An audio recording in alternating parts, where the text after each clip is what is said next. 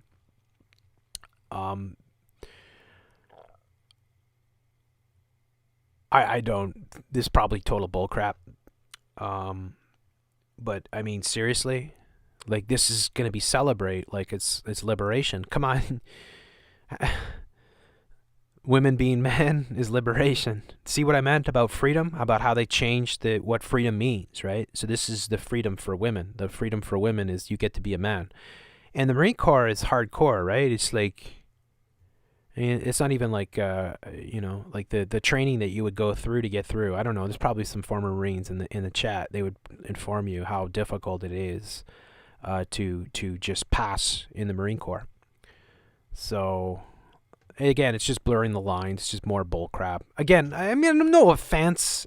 You know, do I think women should be in the military? Absolutely not. Military is government anyways. Military is evil. Military is not a place that you're not going to liberate yourself. The only thing that you could possibly get out of the military is a decent pension. Everything else is just, you give up all individuality, you become a mind-controlled servant of the New World Order, basically. So it's not a heroic thing. You're going to go fight wars in the other side of the world for banksters, scumbags that consider you to be animals, dumb animals, basically. But yeah, it's just more women becoming men. That's all it is. And what else do I have? That's it, I think. Yeah, that's the whole show. Thank you all so much for tuning into today's show. I went pretty late. I was trying to do the show in about a couple hours, but sometimes it, you know, there's just too much important stuff to go over, and you know, it gets very emotional doing this. It's pretty draining, I have to say. Sometimes doing the show is not a lot of fun, even though I try to make it fun and you hear me laughing, but it hurts to see a lot of what's going on. I am feeling stressed by a lot of this stuff, and I'm sure you are too. And that's why I try to take it easy on the Friday show, you know, and on Supreme Lord Commander and stuff like that. But they're really giving it to us these days. It's really difficult times I think all of us are going through. And when I see articles like I saw in the Montreal Gazette where they're, you know, they do this all the time too, where they put out all these articles saying you don't even know what hard times are, or you think you suffered, you didn't live through the Holocaust, or you know, like things like that, right? You know, like, it's unbelievable what they're doing. Nobody, like, they want you to believe that tyranny is okay, it's only temporary, and eventually it'll go away, right? When really it's just, they're tightening the screws all around us. So I think it's cool that we saw that thing from Buffalo. I'm going to try to share that far and wide sort of thing. Maybe I'll upload the video to my main channel just so more people see it, so that it'll encourage more people to stand up for their rights. We need a global sort of revolution that, you know, is completely anti-New World Order is what we need. Anti-globalist New World Order. That would be the irony too, a globalist insurrection against the globalist. You know what I'm saying? Because this is what's happening. It's a globalist coup d'etat that's being rolled out. And again, you know, some people might believe, like, some people might even convince themselves that this tyranny is justified because of the situation of the Earth, right? Let's say hypothetically you believe that the Earth is it's got a runaway greenhouse gas effect, right? That the planet is dying. That's the mentality they want to push. And therefore, we have to accept tyranny because this is the only way to save the planet. There's a lot of articles and stories and stuff pushed. Like, for instance, there was the van driver in Toronto, the guy that allegedly ran over all these people on I don't know, it was Dundas or whatever, somewhere around there, right? in downtown Toronto, where ironically at the same time that the whole van attack happened, the group of seven, or the what are they called there? The 8 top countries in the world were meeting just down the street to discuss terrorism and targeting of soft targets. I covered this when it happened. But some of the articles that come out of the trial were saying things like the victims are asking people to forgive, right? And you see a lot of this rhetoric that's pushed that we have to forgive, we have to forgive, we have to forgive. And I think that they're doing this because they want us to forgive them for what they're doing to us. I think they want us to, because if people realize en masse what is going on, there will be so much anger. It will be very violent. But yeah, they are manipulating us in every way, shape, and form. There's never been a more crucial moment in human history for people to speak out. Where it's going is very scary. And so we need a lot more of what we saw there in Buffalo happening. We need it happening everywhere. And we need to be able to stand up for our rights. This is what I always say to folks that listen to the show. Like, people call me for, hey, Jeff, why don't you start a revolution and stuff like that? And I'm not here to do that. I'm here to tell you, stand up for your rights. Know your rights and stand up for them at every turn. Never allow your rights to be taken away from you. The biggest lesson that we must learn, and we have to learn a lot of lessons from this, but I think one of the biggest lessons is that we can never sacrifice our rights for anything, ever. No matter what happens, we must never allow our rights to be infringed upon. And this is what scares me, is that so many have willfully given up all their rights to have a little bit more security, right? Which, of course, those who do that deserve neither. And, of course, those who do that, well, where's the security coming from anyways? What's the security? What? More police state, right? More mandatory injections, mandatory vaccines, mandatory, surveillance on everyone, sort of thing. So it's a slippery slope that we're going on. So when I say the people that would come out and try to justify the tyranny, because, I mean, some of these people must believe the tyranny that they're part of. You can never, ever allow tyranny to take root, because power craves more power, right?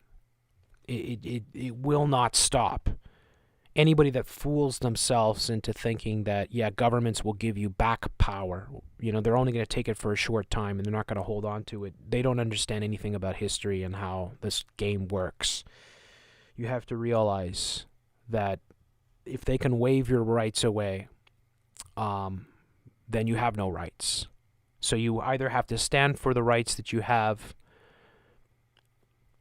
or they're gone. And that's the big trick. So the big trick being that they want to convince you that, oh no, this is the law. The law says you have to be muzzled. No, that's not the law. That's your rules. The rules are for the fools. Anyways, much love. Thank you all so much for taking the time to be with me tonight. I hope that you can come and support the show if you do like the work that I do. My Patreon link's in the description. I don't get paid for anything, so it's a lot of work. And if you can come and support me, even if it's a couple bucks a month, that helps me a lot. So I really appreciate that. Shout out to all the patrons. There's great stuff there too on the community tab. Every day people post on all kinds of amazing stuff. A lot of stuff I show on the show comes from some of the stuff that people share. So yeah, I really appreciate that. And we're gonna make it through this, folks. We're gonna look back on this, and we're gonna say that we stood on the side of justice, and we stood on the side of the righteousness. So we just got to keep on fighting. Much love to you all, and I will see you guys all on the next one. Take it easy, folks.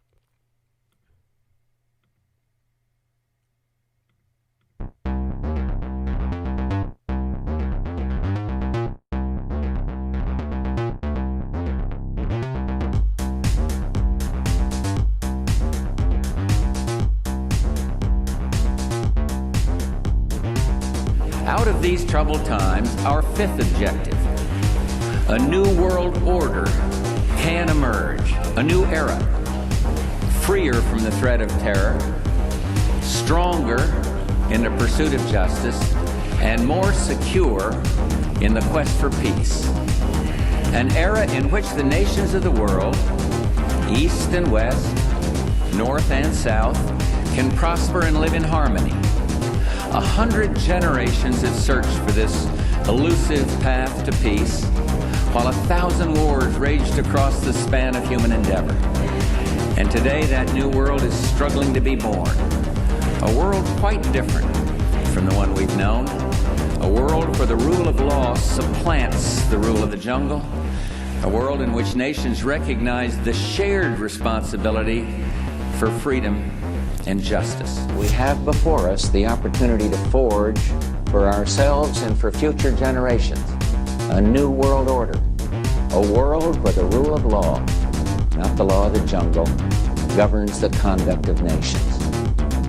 When we are successful, and we will be, and we will be, and we will be, and we will be, we have a real chance at this new world order, an order in which a credible United Nations can use its peacekeeping role to fulfill the promise and vision of the UN's founders.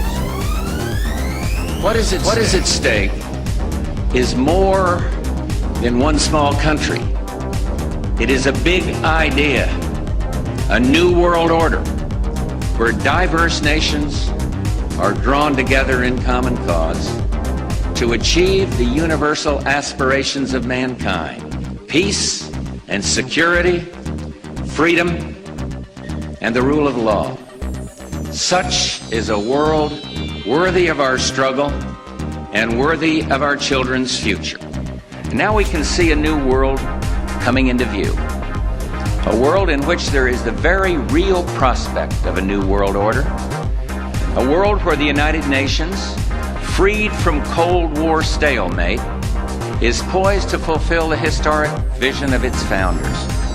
And that's why I wanted to speak to you today about the new world taking shape around us, about the prospects for a new world order, for a new world order, for a new world order now within our reach.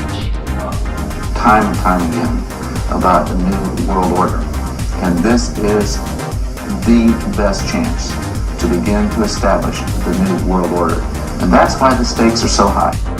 And after 1989, President Bush said, and it's a phrase that I often use myself, that we needed a new world order. We needed a new world order. We needed a new world order.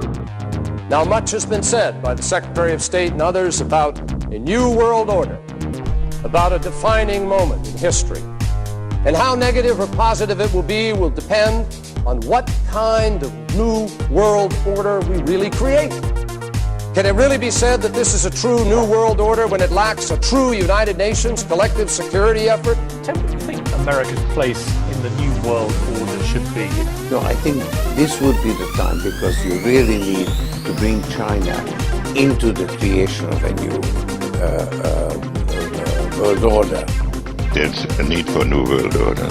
Henry Kissinger pointed out in his superb book on diplomacy, he said, "None of the most important countries which must build a new world order have had any experience with the multi-state system that is emerging.